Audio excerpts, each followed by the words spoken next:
మేడారం రూపురేఖలు మారిపోయాయి. వందల ఏళ్ల చరిత్ర కలిగిన సమ్మక్క సారలమ్మ ప్రాంగణానికి కొత్త రూపునిచ్చింది తెలంగాణ ప్రభుత్వం. 100 రోజుల టార్గెట్ పెట్టుకుని మహా జాతరకి ముందే ఆధునీకరణ పనులు పూర్తి చేసి దాన్ని ప్రారంభించారు కూడా. సీఎం రేవంత్, కేబినెట్ మంత్రులంతా అమ్మవారి ప్రాంగణాన్ని ప్రారంభించి తొలి మొక్కులు చెల్లించుకున్నారు. మహా జాతరకి ముందే మేడారానికి లక్షలాదిగా తరలి వస్తున్నారు భక్తులు. ముందస్తు మొక్కులు చెల్లించుకుంటున్నారు. కొత్తగా రూపుదిద్దుకున్న మేడారం సమ్మక్క సారలమ్మ ప్రాంగణం ఎలా ఉంది, ప్రభుత్వం ఏవేం ఆధునీకరణ పనులు చేసింది, దీనిపై మరింత డీటెయిల్స్ మా కరెస్పాండెంట్ పెద్దీష్ అందిస్తారు. మేడారం చరిత్రలోనే సువర్ణాక్షరాలతో లిఖించదగిన సరికొత్త అధ్యాయం ఆవిష్కృతమైంది.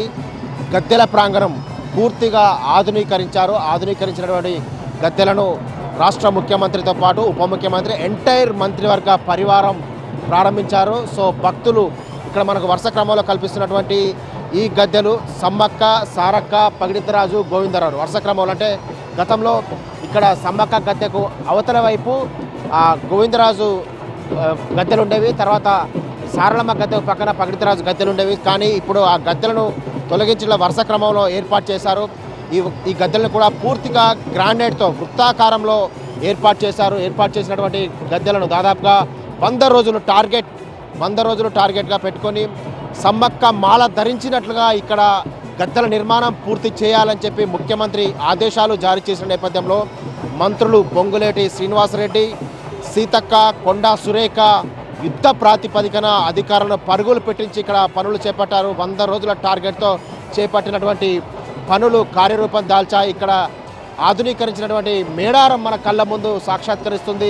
ఎంట్రన్స్ 3, ఎగ్జిట్ 3, మొత్తం 6 ప్రధాన ద్వారాలు. సో భక్తులు వెళ్ళడానికి మరొక 2 ద్వారాలు, మొత్తం 8 ద్వారాలు. సేమ్ టైంలో మెయిన్ ఎంట్రన్స్లో ఉన్నటువంటి ప్రధాన ద్వారం, మొత్తం 9 ద్వారాలతో ఈ గద్దెల ప్రాంగణాన్ని పూర్తిగా గ్రానైట్తో ఆధునీకరించారు. ఈ గ్రానైట్ పైన మొత్తం 7,000 చిత్రాలు, ఆదివాసీ ఆచార సాంప్రదాయాలు ప్రతిబింబించే విధంగా 7,000 చిత్రాలు రీసెర్చ్ స్కాలర్స్ నుంచి సేకరించినటువంటి చిత్రాలన్నీ కూడా చిత్రలిపి చేశారు. ఆదివాసీ ఆచార సాంప్రదాయం అణువణువున ఇక్కడ ప్రతిబింబించే విధంగా ఇక్కడ చిత్రలిపి చేశారు. మొత్తం 251 కోట్ల రూపాయల నిధులతో అభివృద్ధి చేపట్టినటువంటి పనులో 101 కోట్ల రూపాయల నిధులతో ఇక్కడ గద్దెల ప్రాంగణం పూర్తిగా గ్రానైట్తో చేపట్టినటువంటి ఈ నిర్మాణాలకు చేపట్టారు. మొత్తం ఏకకాలంలో 10,400 మంది ఇక్కడ గద్దెల ప్రాంగణంలో మొక్కులు చెల్లించుకున్నారు. 10,400 మంది ఇక్కడ ఏకకాలంలో వచ్చిన ఎటువంటి ఇబ్బంది తలెత్తకుండా పూర్తి స్థాయిలో ఇక్కడ గద్దెలను ఆధునీకరించారు. మొత్తం 4,000 టన్నుల గ్రానైట్ ఈ గద్దెల నిర్మాణానికి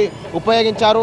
పూర్తిగా ఆదివాసీ ఆచార సాంప్రదాయాలు, సమ్మక్క సారక్క దేవతల పోరాట స్ఫూర్తి ప్రతిబింబించే విధంగా ఈ గద్దెల నిర్మాణం చేపట్టారు. రాష్ట్రంలో అధికారంలోకి వస్తే ఖచ్చితంగా మంత్రివర్గంతో వచ్చి మొక్కులు చెల్లించుకుంటానని చెప్పి మొక్కుకున్నటువంటి రాష్ట్ర ముఖ్యమంత్రి కుటుంబ సమేతంగా ఎంటైర్ మంత్రివర్గ పరివారంతో వచ్చి ఇక్కడ క్యాబినెట్ మీట్ నిర్వహించడంతో పాటు మంత్రివర్గంతో వచ్చి మొక్కులు చెల్లించుకున్నారు. కుటుంబ సమేతంగా వచ్చి ఆయన తులాభారం సమర్పించారు. మొత్తం మీద అయితే మేడారం కొత్త రూపుదిద్దుకుంది. ఇప్పుడు 2026 మహాజాతర ఆధునీకరించినటువంటి ఈ గద్దెల ప్రాంగణంలోనే జరగబోతుంది. సమ్మక్క సారక్క దేవతలపై నమ్మకంతో వివిధ ప్రాంతాల నుంచి తండోపతండాలుగా తరలివచ్చే భక్తులకు ఇక్కడ అబ్బురపోయే నిర్మాణాలతో ప్రభుత్వం ఆకట్టుకునే విధంగా ఏర్పాట్లు చేపట్టింది. కేవలం గద్దెల నిర్మాణమే కాదు, మేడారం పరిసర ప్రాంతాల్లో కూడా రోడ్ల నిర్మాణం, డబుల్ రోడ్ల నిర్మాణం, సెంటర్ లైటింగ్, అదేవిధంగా జంపన వాగు వద్ద స్నానఘట్టాల పెంపు, అన్ని రకాలుగా ఆధునీకరించారు. మొత్తం 251 కోట్ల నిధులతో ఈసారి జాతరకు ఏర్పాట్లు చేపట్టిన నేపథ్యంలో 2026 మేడారం మహాజాతర ఈసారి మహావైభవంగా జరగబోతుంది. మేడారం నుండి కెమెరా పర్సన్ మున్నతో పెద్దీష్, TV9 వరంగల్.